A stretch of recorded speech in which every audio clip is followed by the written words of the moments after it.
Well, good morning or good afternoon, wherever it is that you're watching my video. I'm Curtis Robinson. I'm the owner of Conway Toe-to-Toe and Toe-to-Toe Firearms and Training. I wanted to make a quick video because it's so hilarious how ridiculous some people can be when it comes to martial arts. Don't get me wrong. I'm not against having a good debate with people, but some people are clueless as to history, lineage, culture, and then ultimately the application of those functions in a martial arts school. Let's get down to it. This is going to be a good one. I am a lifelong martial artist. Essentially that means I've been doing martial arts, well, over 40 years now. I was about 12 years old, maybe 12 and a half years old when I first started. I think I have pretty much touched on every major martial art since that time. I've done boxing, I've done kickboxing, I've done karate, kempo, even a month of taekwondo. I have almost no experience in kung fu, but I have taken a few seminars in Wing Chun, and I talk to people about Shaolin arts, although I know almost nothing about those things. I will tell you that I've spent a lot of time on the ground in professional Judo programs, professional Jiu-Jitsu programs, and that really is kind of where my stress and frustration has come from. So I own a cool channel on YouTube. So it is the Conway Toe-to-Toe Jiu-Jitsu channel. And I'm always getting people that are saying things about my program because of their own assumptions, but mostly because their assumptions are incorrect. I would say that in most cases, very traditional programs, particularly the Japanese programs, are going to say you just simply don't wear shoes on the mat under any circumstance. It's a cultural thing with Japan. It has nothing to do with, oh, the shoes are dangerous. It's the stupidest thing I've ever heard. Here's kind of the thing. Let's think about it for a second. What exactly, let's look at a particular type of shoe. Now, I'm not talking about a cowboy boot or a steel-toed boot, which could be used as a weapon to gain a significant amount of advantage to injure someone. I'm talking about a wrestling shoe. This is a very soft shoe. I am a modern martial arts instructor by choice, having trained in a number of arts, many of which were Japanese arts in tradition. And I get it. If you're in a Japanese program that's traditional by nature, you're not going to be wearing shoes. It's just kind of a no-no. It is a respect for culture. Has nothing to do with the shoe being dangerous. But yeah, these people are coming on my channel and they're watching my videos. And they inevitably can't help themselves but to say, man, what's up with the shoes? I give them a canned response every time I do so with great respect. Well, interesting that you would ask. We wear shoes because shoes protect the feet. Think about that for a second. Why does a boxer wear a boxing glove? To protect the hand. It doesn't protect my face. It protects the hand. Shoes protect the feet. Why do we wear a mouthpiece? To protect the teeth, right? Why do we wear a groin protector? To protect the groin. It just makes sense. Now, sure, some karate folks will wear the padded boots. Even in Muay Thai, which I train in regularly, I teach a Muay Thai system of kickboxing. We have an option for wearing shin guards with an instep protector. It protects the shin, it protects the top of the foot from injury. It just makes sense. But oh my God, how dare I wear a pair of shoes in a jiu-jitsu kind of a format? Well, first and foremost, I'm not a traditionalist in my program. I've moved beyond the tradition of most martial arts, and that's kind of sacrilege in many organizations. I get it. Listen to me when I say that my reasoning has led me here, not ancient cultural some 700 to 1,000 years ago, when martial arts was, basically a family art in Japan, China, Korea, and different parts of the Far East. Listen to me when I say that it only makes sense that if people come to a school with dirty feet, smelly feet, nobody wants to smell that. I don't make the shoes mandatory, but the shoes have greatly helped with just foot odor. Now, most people are pretty careful. They're conscientious about their foot odor. They wash their feet. They take good care of their feet, and I encourage them to do that. We even encourage people to be careful about your fingers and your fingernails. Let's keep those trimmed. Let's make sure your hands are clean. Nobody wants to roll with a stinky, dirty guy. But wrestling shoes or mat shoes specifically, not for walking outside, but specifically kept in a gym bag, are designed to keep the feet protected. I protect my feet from your athlete's foot with shoes, and most of the time my feet are in contact with the ground. I also want people to not have athlete's foot problems on my mat because our face is down there. Our hands, our face touches the mat. We don't want ringworm. By the way, if you didn't know, jock itch, athlete's foot, and ringworm are all closely related, probably similar, if not the same virus, or not virus, fungus. And if we can reduce that, that's a good thing by itself.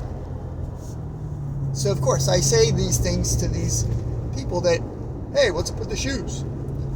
Well, shoes protect the feet. Shoes reduce foot odor. Shoes also keep me from picking up athlete's foot from other people. We do disinfect the mats regularly. I own a professional school where we are responsible for keeping the mats clean. It's hard work. It takes a lot. I've got a sterilizer. It's a laser system that I run it over the mats. It kills all kinds of viruses and bacteria, funguses. I also spray with an antibacterial disinfectant. But the bottom line is that I choose to wear shoes because they protect the feet. Now let's also talk a little bit about physical injury.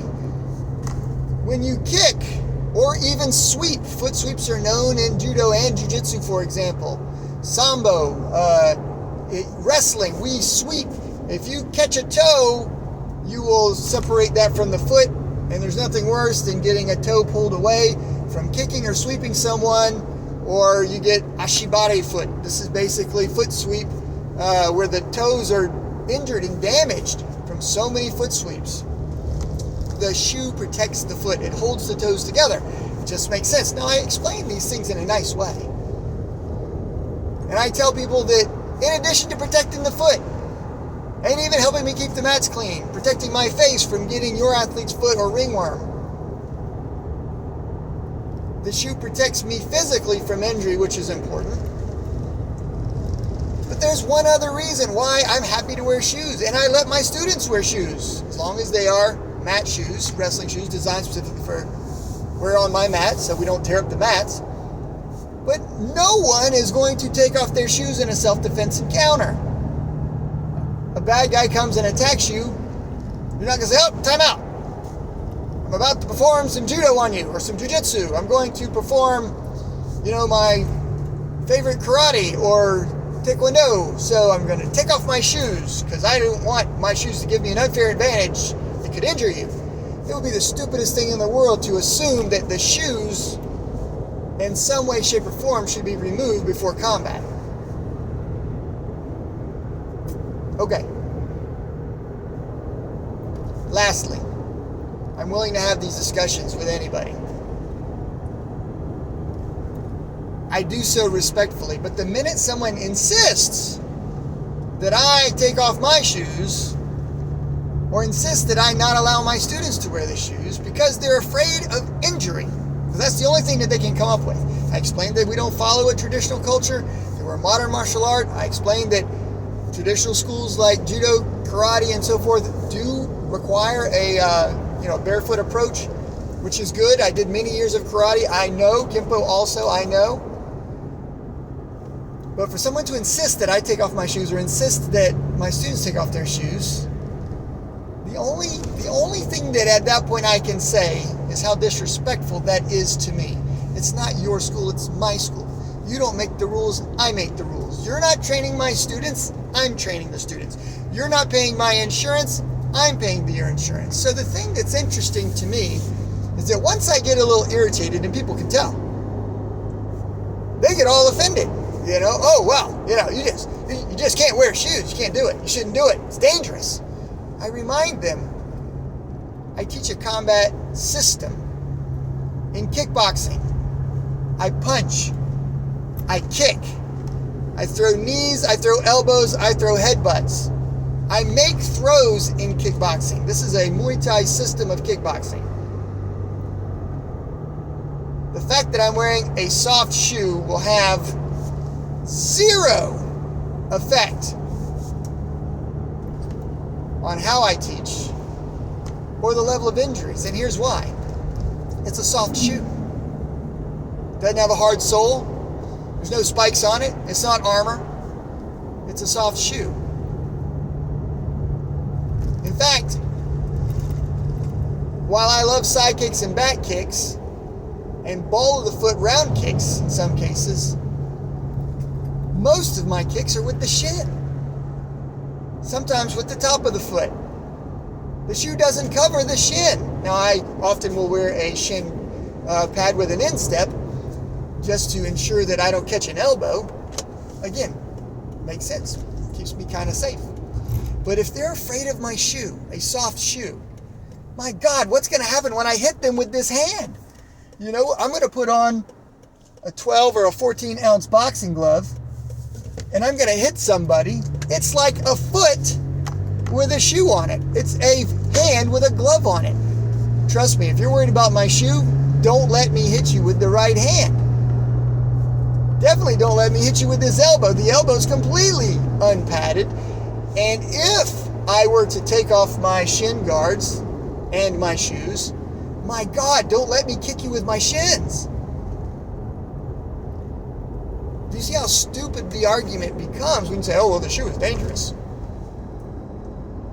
All right, let's talk specifically about Jiu-Jitsu because, that's kind of the thing. Well, we're really not kicking, we're not punching in Jiu-Jitsu. Fair enough. If you're afraid of my shoes in Jiu-Jitsu, for God's sake, don't let me throw you. I'm going to throw you in a way that you will land either on your head or on your shoulder. And if you don't fall properly, you're going to injure yourself. You're going to have to learn how to make a good side fall or a good back fall so you don't land on your head or on your shoulder. You don't smack flat on your back. It's about training and safety for sure.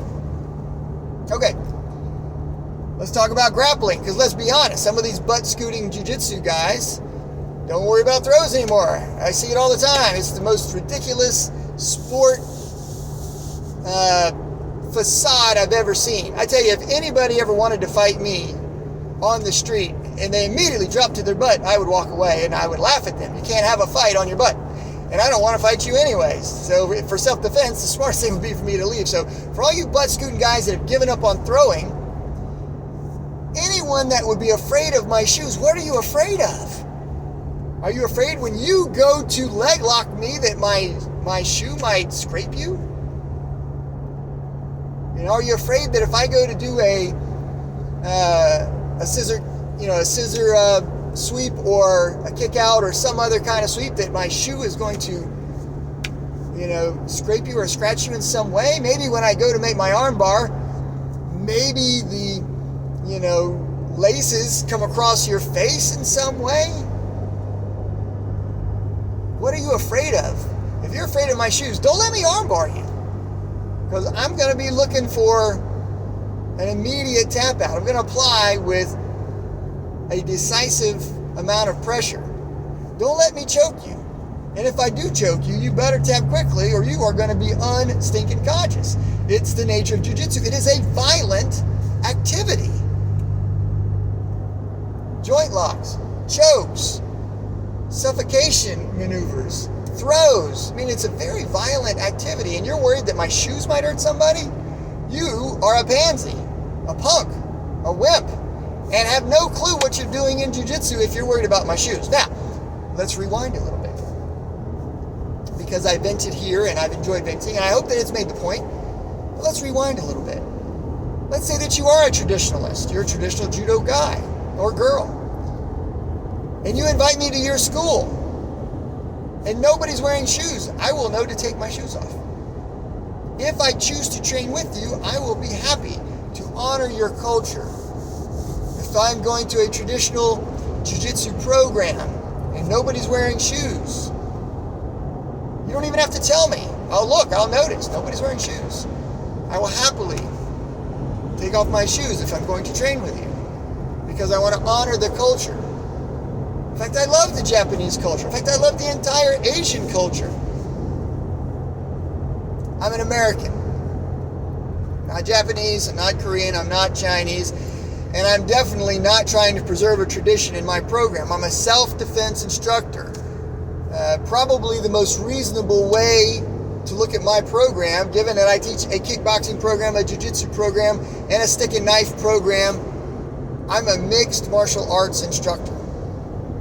Now, let's catch a time out. Maybe if it seems like I'm the only guy in the world who's wearing shoes while we're training, well, let me educate you folks. When Judo made it to Russia, it kind of became Sambo. In Sambo, they wear gi-top, shorts, and wrestling shoes. Catch wrestlers wear wrestling shoes. Collegiate high school folk style and freestyle and Greco-Roman wrestlers wear wrestling shoes.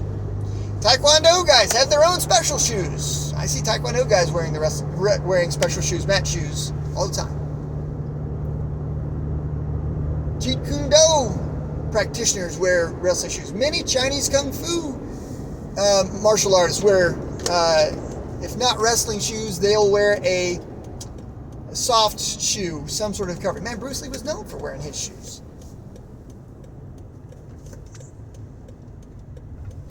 Savat. They train with a special kicking shoe.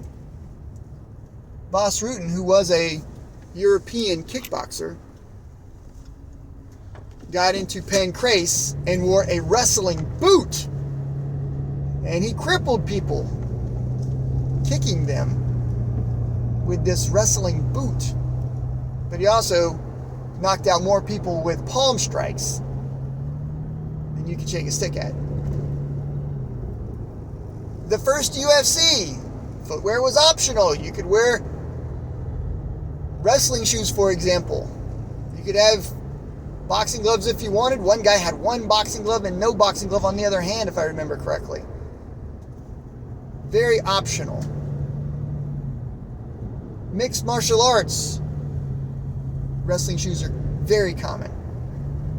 I could go on and on and on. Filipino martial arts, Kali, Eskrima, these systems allow for some sort of footwear. Guys,